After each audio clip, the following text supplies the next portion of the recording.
सगळ्यात गोष्ट म्हणजे मोबाईल. आता मुलं फोनवरती एवढे असतात की आता आम्ही जे पिडियाट्रिकमध्ये बघतो की आय साईट एवढी फटाफट अफेक्ट होते. लहान मुलांना चष्मे लागत आहेत.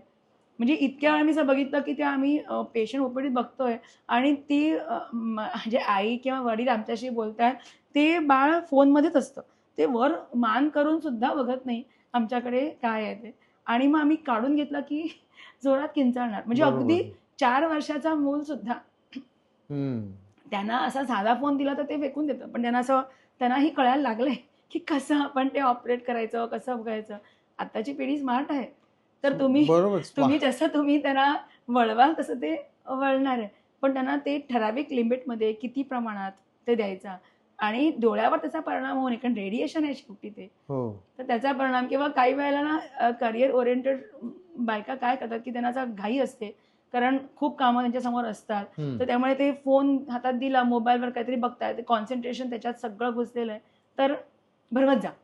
कंटिन्युअस त्याला त्यामुळे आपलं पटकन काम होतं आणि ते मोकळे होतात.